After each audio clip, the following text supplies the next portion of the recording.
This video is brought to you by my generous backers over on Patreon. If you'd like to support the channel and get cool perks like access to the Discord, seeing the videos a week before anyone else, or exclusive Patreon only gameplays, then feel free to check out my Patreon. The link's in the description below.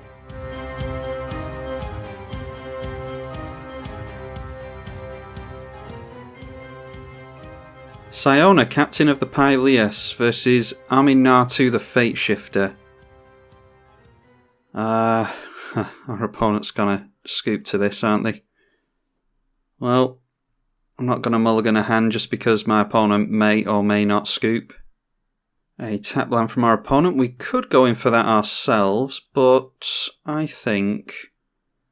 yeah, I want to get a bunch of this going first. So let's go Sol Ring into Arcane Signet. And then I'll put the Wild Growth on that as well. So now next turn we've got a couple of white mana and a green here if we want it. We'll have to put that into it to get that. And then 4 mana remaining. If we go Mana Crypt, we might be able to get an untapped land in, so that'll be more mana. May be able to combo off next turn. Well, turns out our opponent's got a fast start of their own, so they get down an Aminatou really quickly. Let's go... we'll go in for a forest. Then we'll go like that into double white because it will produce a green on its own. And then we've got white again for our commander. Yeah, I think we can. Let's go Siona. Reveal the top 7 and take an aura. We've only got one there in the Whip Silk. Then we'll go Shielded by Faith. And, yeah, comboing off on turn 2.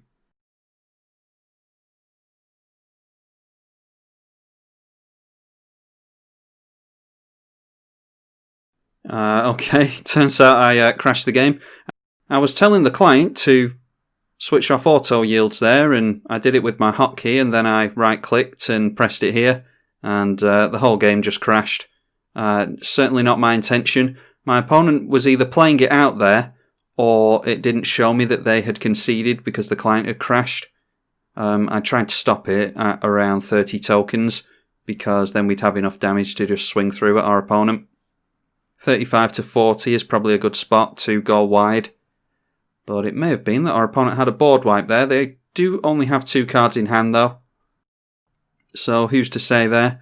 But yeah, apparently this combo crashes the client. So auto yes and auto yield here might not be the best option. Or keep a very close eye on it if you do go for that. Siona, captain of the Pyleas, this time up against Mayael the Anima. We can keep our fingers crossed for another white land. And failing that, we can just go in for our commander on turn 3, so let's keep that one. And there we are, there's the white land that we needed, so let's go, yeah, just have to go in for a forest and play our Mesa Enchantress next turn, seemingly. Then the first piece of ramp coming from our opponent in the form of Boros Signet. Another coloured land, so we don't need land tax or really any more lands for the rest of the game, I don't think. Sure we'll draw into them off of the Mesa Enchantress though.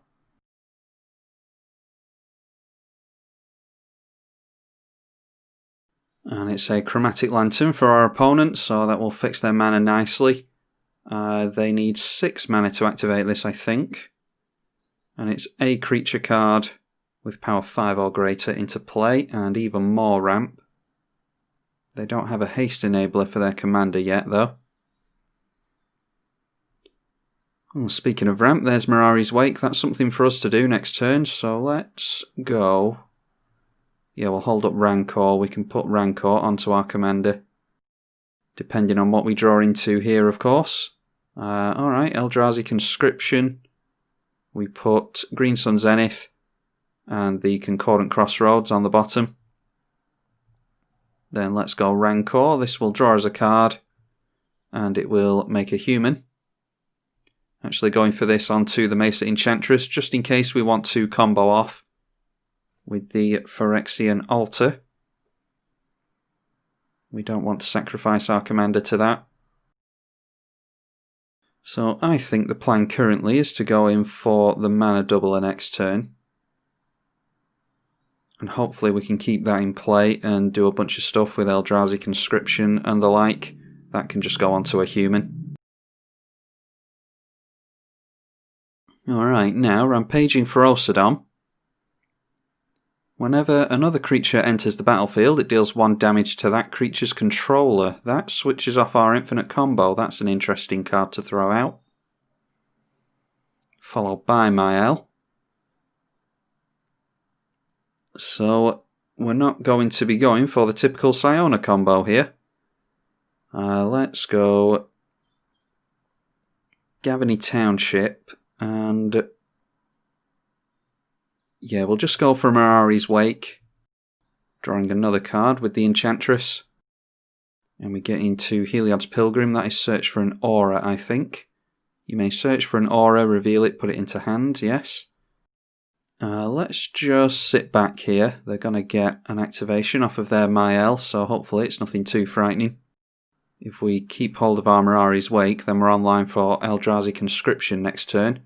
That is 8, 10, 12 mana we should have. They managed to get themselves, maybe this is Dinosaur Tribal. They might have been inspired by Atla Palani. Whenever it enters the battlefield, if you cast it from your hand, destroy all non-dinosaur creatures. Well, they didn't cast it from their hand, so that's just a 7/7. They cheated 2 on the mana cost at least. And they do have Kessig Wolfrun in play as well, so that can get a buff with Trample. Alright, no attacks in from our opponent either. How about we go for... We've got 6, 7, 8, 9, 10, yeah, 12. I think I just want Eldrazi Conscription, to be honest. I was thinking of Bear Umbra from Heliod's Pilgrim. But we'll throw an Eldrazi Conscription on there. Draw into another land in Command Tower. And that lands, so it will throw out a human and deal us a damage. But Angelic Destiny onto our commander sounds like a good idea. Unless we want to go full Voltron here, which I think... Yeah, it wasn't the plan, but we are putting our Enchantress under a lot of strain here. It may well get wiped out just because it has all these auras on it. And we could have gone for commander damage, but 2 attacks from this thing will take our opponent out anyway. Plus we're gaining some life, which we potentially need to with the Rampaging Baloths in play, or the Rampaging Ferocidon, I should say. Guess who plays Lands Matter decks a lot. Swing in with Annihilator 2, First Strike, Flying and Trample. I think it has Lifelink as well. No it doesn't. Oh, I thought this thing gave Lifelink. Alright, well, not going to be gaining life from that then. They still have to sack a couple of things. Alright, but they're getting rid of the Ferocidon. They get rid of a Signet as well. They can't block this because they don't have any reach. So they need an answer right now. And because the Ferocidon's gone, that switches our combo back on if we want to go for it. Let's throw out the Mana Crypt, in for the Signet, and we can pass the turn then. Now it is Beast Within, and that's what I was worried about. We'll get the Angelic Destiny back at least. But this isn't really meant as a Voltron deck. Oh, of course we'll get Rancor back as well, so didn't lose too much there. But probably shouldn't have put my Enchantress, my only form of card draw, under that amount of pressure. But I think we've got the win next turn anyway, assuming our opponent doesn't have any more removal. And that's curious. That is, speaking of Rampaging Baloths, it throws out 4/4 beasts on landfall, and that is the beast that we've got here. Instead of giving us a 3/3 beast with a 1/1 buff from the Mirari's Wake, it's just given us a 4/4. That's strange. I'd be curious to see if the beast token changes once Mirari's Wake has disappeared. We'll just take the 7 here, because we may have to go wide at some point. In fact, I might just try and go wide next turn just for the sake of it. Alright, a Wrath of God isn't terrible to fall back on. We'll just throw out the Command Tower. Let's put an Angelic Destiny onto a human. Siona triggers on that, of course, and we get another human from that. Then Rancor onto this human soldier. And as you can see, even if we don't combo off, we can use auras to great effect here. We could grab another one with Heliod's Pilgrim, but I think that's enough now. Give our opponent a chance to do something about our attack. Swinging with everything, including our commander. And they very graciously just take it by the looks of it. Yep, knocking them down to -10. They didn't have any removal. We'll reveal our hand to them as well. They had Savage Stomp. Yeah, definitely a flavourful dinosaur tribal deck. Oh, they had Boros Charm as well, so they could have done 4 damage to us. Indestructible wouldn't have really helped them. Yeah, just wasn't our opponent's game apparently. We've got a really low curve on this deck, and it's a pretty fast deck. So not necessarily a fair matchup with regards to power, but I think we got to show a couple of interesting games here. Let's play another one and see if we can get a more interactive game going. Siona, captain of the Pyleas, versus Yarok the Desecrated. Need to jump back on Yarok again. Haven't played Yarok in a fair old while. 2 colourless lands in hand is no good. So let's go for nothing but mana. Yeah, we can keep that. We'll get rid of a brush land and get some tap lands out with those fetches. And then a Celestia Signet on turn 2 sounds alright. Our opponent asked for no counter spells in the lobby, so hopefully they're not running counter magic themselves. Alright, Knight of Autumn. They're holding up 2 blue, so they're still waiting on some mana over there. Still need their colours fixing. Let's go for our commander and see what we can draw into, if anything. Argument to be made for us waiting for canopy cover, but I don't really mind recasting our commander again. Yeah, we'll just go for Shielded by Faith. I don't want the games to be the same every single time, but if Shielded by Faith is there, then I'm certainly going to pull it out. Now a land tax, which, if they play a land next turn, will actually be active, so let's go for land tax, and we'll go for Shielded by Faith as well. And see if our opponent can do anything on the stack. They obviously knew that we had the Shielded by Faith because, there we go, Cyclonic Rift to counteract that. So I don't mind that at all. It forces us to do something different other than relying on Shielded by Faith all the time. Unless we get into the Boon Weaver, or what is it called? The Sun Titan. Unless we get into the Boon Weaver or the Sun Titan. Our opponent did play a land and it's an Urborg, so they've got their colours fixed now. We will definitely take 3 basics out of the library. And a Sol Ring as well, so let's go like that. Into a Sol Ring. And then we'll just recast our Siona again, see if we can get anything decent. Angelic Destiny, can we cast that at least? No, we can't. So maybe we just go in for Phyrexian Altar this time. Yeah, we've ramped enough here. We'll just grab the Angelic Destiny and we'll go for Phyrexian Altar anyway. We might be able to go for the Rancor combo. which I haven't shown on the channel yet, I don't think. It's the first time I've actually gotten into Phyrexian Altar. There's a Bojuka Bog, so that switches off Shielded by Faith for the rest of the game, which I can't say I mind. I have gotten into that quite a lot playing this deck.